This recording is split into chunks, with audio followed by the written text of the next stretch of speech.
Okay. So now Yeah.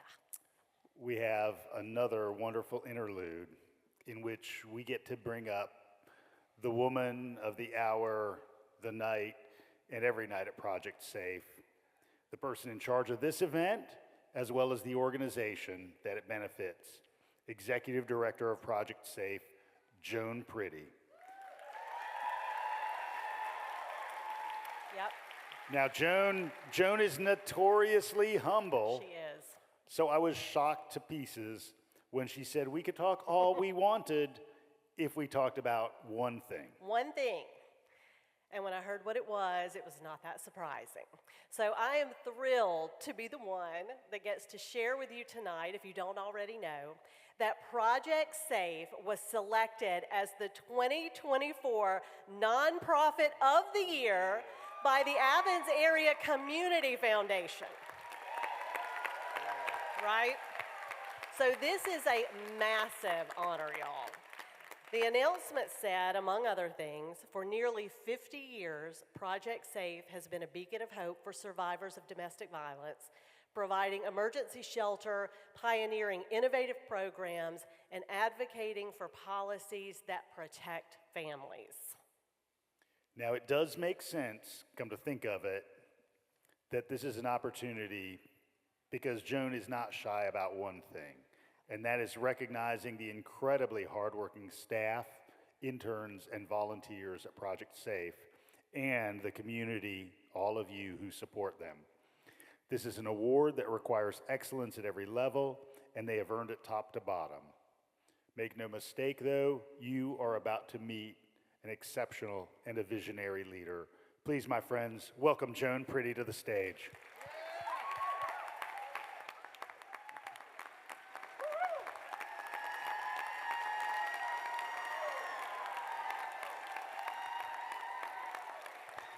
Thank you.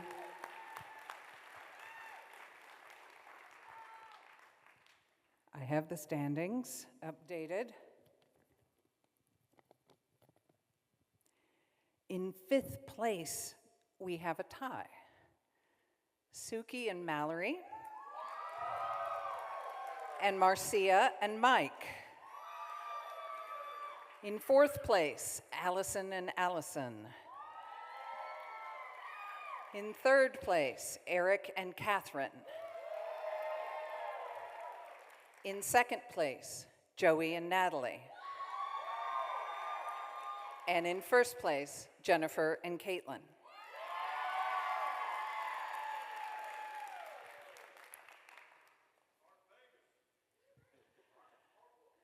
Y'all, if the team that you were cheering for was on the list, you've got the power to keep them there with your votes.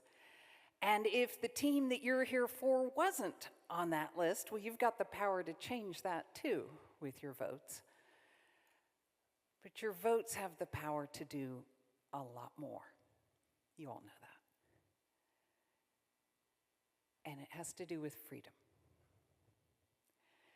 The other week, I had popped into the emergency shelter one night, and there was this family. Staff had been moving them out of the shelter, but they were back gathering up supplies for the new apartment. Now, Mom was focused on the practical things, and someone was helping her, but the kids had a different priority: a well-stocked supply of high-quality snacks. Now, in our supply room, we keep the sweets on a high shelf, so they needed my help to get the goods. And as I was passing down the box of Rice Krispie treats, a memory just flickered. It was a woman that I was working with in clemency proceedings when I was a young attorney, who told me why she stopped making her kids' very favorite dessert, Rice Krispie treats. It was the marshmallow sticky fingerprints on the remote control that sent her abuser into a rage and had her crumpled on the floor when she stepped in between her husband and her kids to ward off the blows. Parents, how far would you go to protect your children? She went all the way to prison because there was no way out that she could see, and there wasn't an organization like Project Safe in her community. Now, most folks would say that a life sentence is the ultimate loss of freedom. But she would say that she'd already been in kind of a prison. Domestic violence is described like that a lot, a loss of liberty, but it's not lost, it's not misplaced. It's stolen. It's forcefully taken through physical or sexual abuse, through emotional abuse or coercive control, financial sabotage, isolation. At Project Safe, we're working to end domestic violence. Our work changes and saves thousands of lives. But the beating heart of what our advocates do day and night, relentlessly, compassionately, is helping survivors reclaim their freedom.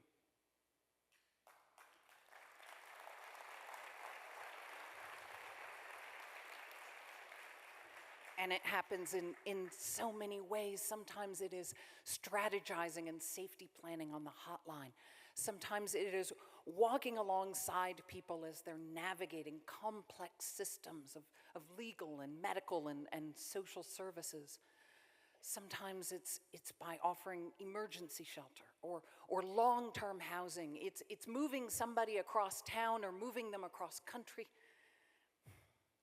It's support groups and counseling. It's specialized summer camp for kids who've seen way too much.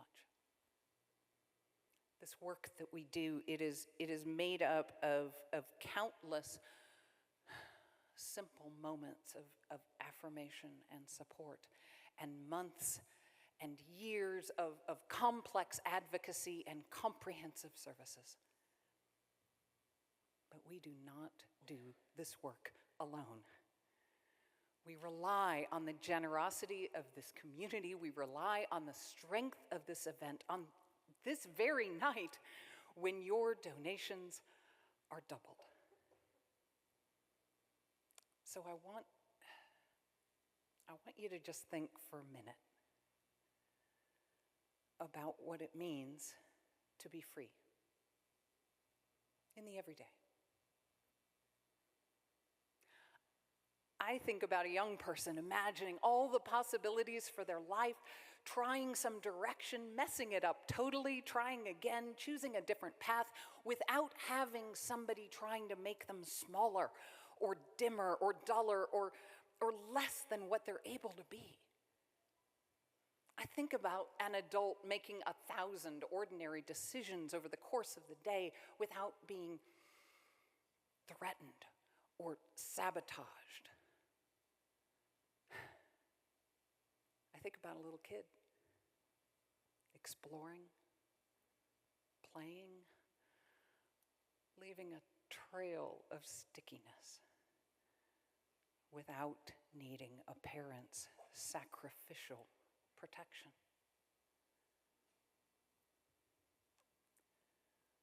What does it mean to have freedom? And how much can you give tonight, knowing that gift is doubled, so that someone else can have that freedom too? We'll see you after the break.